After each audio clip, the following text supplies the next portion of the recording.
The thunderous legacy of Aerosmith, the bad boys of Boston rock who have sold over 150 million albums worldwide, has long been etched into the pantheon of music history.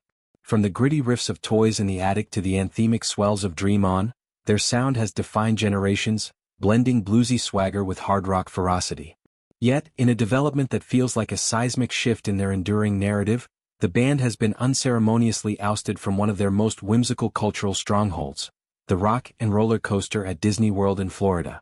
Since 1999, this high-octane attraction has catapulted thrill-seekers into a fictional Aerosmith adventure, but come 2026, the Muppets will take the reins, marking a poignant end to an era of synergy between the rock icons and the Mouse House. The ride, a staple of Disney's Hollywood studios, immersed guests in the band's world from the moment they queued up. The pre-show video starred the core quintet, Steven Tyler, Joe Perry, Tom Hamilton, Joey Kramer, and Brad Whitford, in a tongue-in-cheek vignette, hyping the excitement of an impending gig. As the lights dimmed, Aerosmith's hits like Walk This Way, Dude, Looks Like a Lady, and Sweet Emotion blasted through the speakers, propelling the coaster's limousine-themed cars from 0 to 60 miles per hour in 2.8 seconds.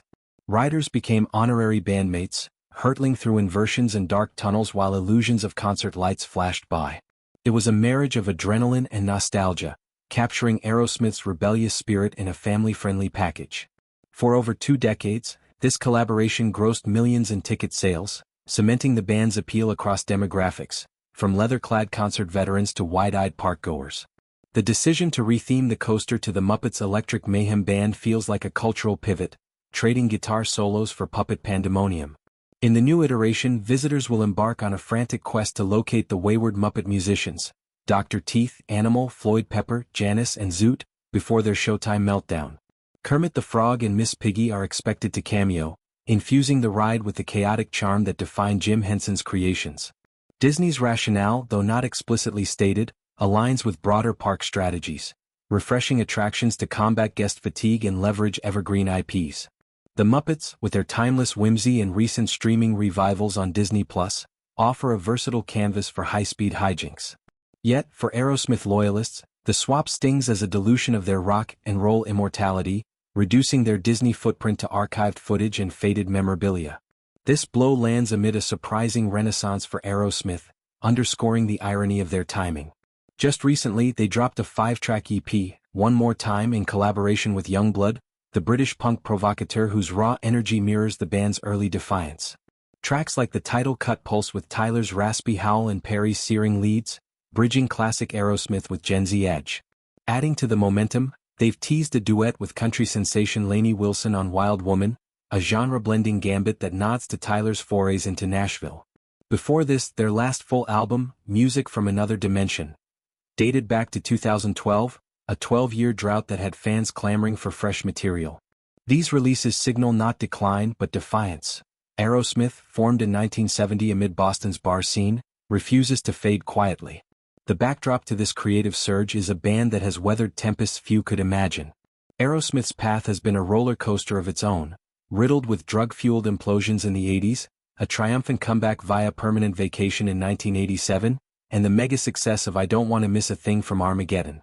But 2023 brought a gut punch, the cancellation of their farewell tour after Tyler's vocal cord injury, a fracture above the fold that sidelined the 76-year-old frontman. Speculation swirled about retirement, yet Tyler's resilience shone through. He returned to the stage last year with the Black Crowes in London, belting out covers with a fire that quelled doubts. Guitarist Joe Perry, in a July interview, hinted at closure. "I know there's gotta be at least another Aerosmith gig, and I'm not looking forward to putting the set list together for that one." It's a bittersweet nod to legacy, planning an encore when the final curtain looms.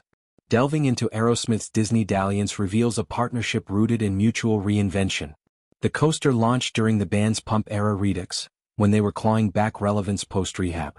Disney, eyeing rock's crossover appeal, saw Aerosmith as the perfect foil to their squeaky clean image, a dash of danger for the Magic Kingdom. The ride's lore, scripted with band input, portrayed them as jet-setting stars, complete with cameos from alter egos like Tyler's scarf-wearing persona.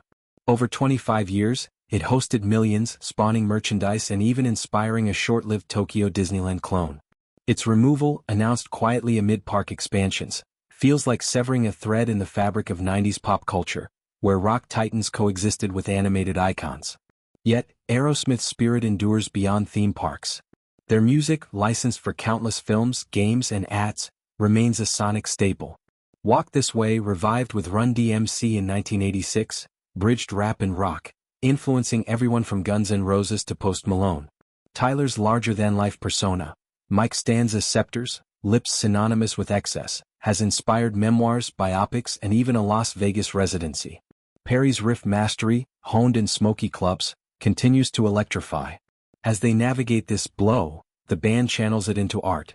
One More Time's urgency feels like a rebuttal to obsolescence, Youngblood's guest spots injecting youthful venom. Looking ahead, the Muppets' takeover invites reflection on legacy's ephemerality. Will Electric Mayhem's frenzy capture the same thrill? Doubtful. Aerosmith's edge was irreplaceable. But true icons transcend venues. Aerosmith's recent output, raw, unpolished, reminds us why they persist, not for coasters but for the roar of crowds and the catharsis of song. As Perry contemplates that final setlist, fans hold breath for the encore. In rock and roll as in life, the ride never truly ends, it just accelerates into the unknown, hits blaring eternal.